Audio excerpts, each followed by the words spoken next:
The Youth Shakespeare Society of Pittsburgh presents Macbeth. Enter 3 witches. When shall we 3 meet again in thunder, lightning, or in rain? When the hurly-burly's done, when the battle's lost and won. That will be ere the set of sun. Where the place? Upon the heath. There to meet with Macbeth. Fairest thou vows fair, hover through the fog and filthy air.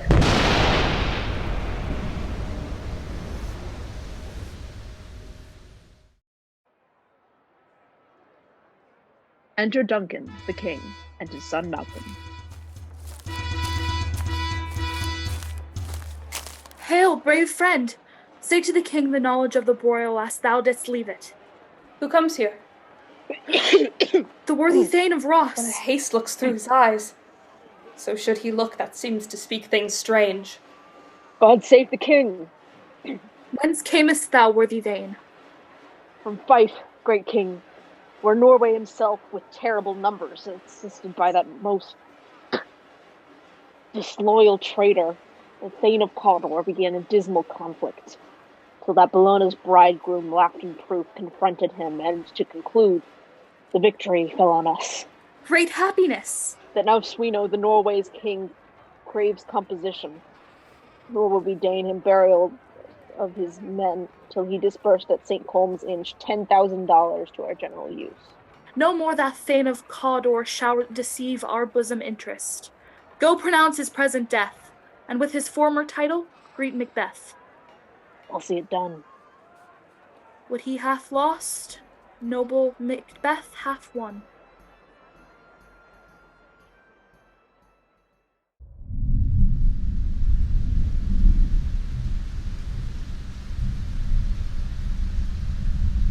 Where hast thou been, sister?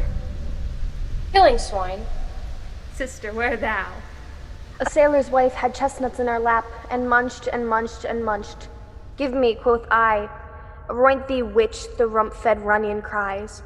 Her husband to Aleppo gone, master of the tiger. But in a sieve I'll thither sail, and like a rat without a tail, I'll do, and I'll do. I'll give thee a wind. Thou art kind. And I another.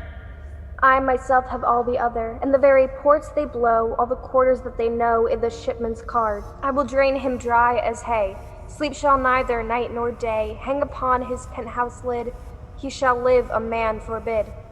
Weary nights 9 times 9 shall he dwindle, peak and pine. Though his bark cannot be lost, yet it shall be tempest tossed.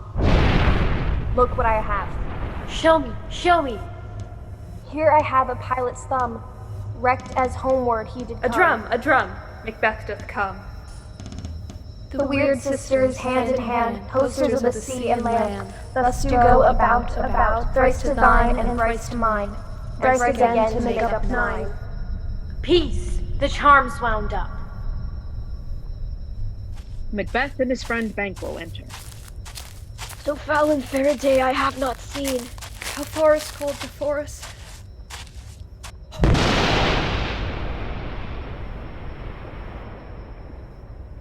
What are these?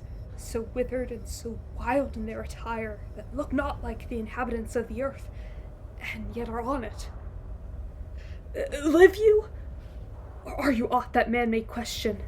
You seem to understand me, by each at once her chappy finger laying upon her skinny lips. You should be women, and yet your beards forbid me to interpret that you are so. Speak, if you can. What are you? All hail Macbeth. Hail to thee, Thane of Glamis. All hail Macbeth. Hail to thee, Thane of Cawdor. All hail Macbeth, thou shalt be king hereafter. Good sir, why do you start and seem to fear things that do sound so fair?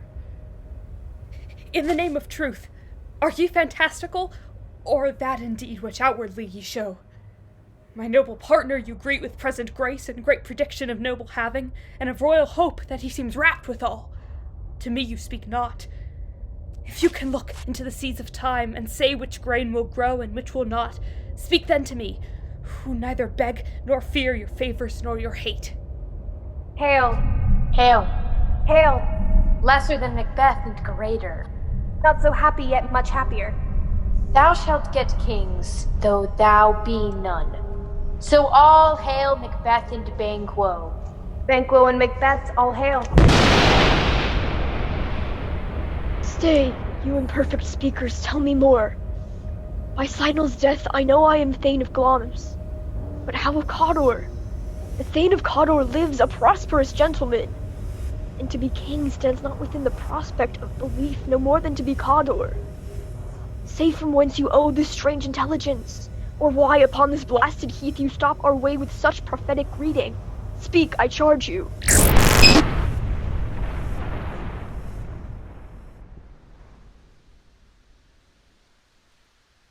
The earth hath bubbles, as the water has, and these are of them. Whither are they vanished? Into the air. And what seemed corporeal melted as breath into the wind. Would they had stayed! Were such things here as we do speak about? Or have we eaten of the insane root that takes the reason prisoner? Your children shall be kings. You shall be king. Thane of Cawdor, too. Went it not so? To the selfsame tune and words. Who's here? The king hath happily received, Macbeth, the news of thy success. We are sent to give thee from our royal master thanks, only to herald thee into his sight, not pay thee.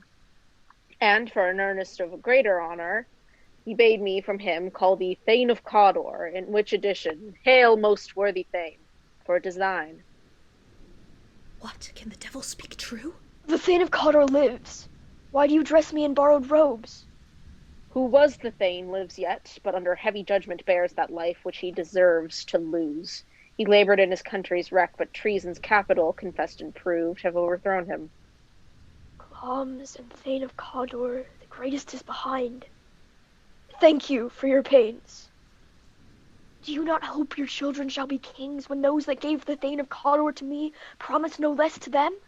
That, a trusted home, might yet enkindle you unto the crown, besides the Thane of Cawdor. But 'tis strange, and oftentimes to win us to our harm, the instruments of darkness tell us truths, win us with honest trifles, to betray us in deepest consequence. Cousin, a word, I pray you. Two truths are told as happy prologues to the swelling act of the imperial theme. I thank you, gentlemen. Cannot be ill, cannot be good. If ill, why hath it given me earnest of success, commencing in a truth? I am Thane of Cawdor. If good, why do I yield to that suggestion whose horrid image doth unfix my hair, and make my seated heart knock at my ribs against the use of nature? Present fears are less than horrible imaginings. My thought, whose murder yet is but fantastical, shakes so my single state of man, that function is smothered in surmise, and nothing is but what is not. Look how our partner's rapt. If chance will have me king, why, chance may crown me without my stir. New honours come upon him like our strange garments, cleave not to their mould, but with the aid of use. Come what come may, time and the hour runs through the roughest day. Worthy Macbeth, we stay upon your leisure. Give me your favor. My dull brain was wrought with things forgotten.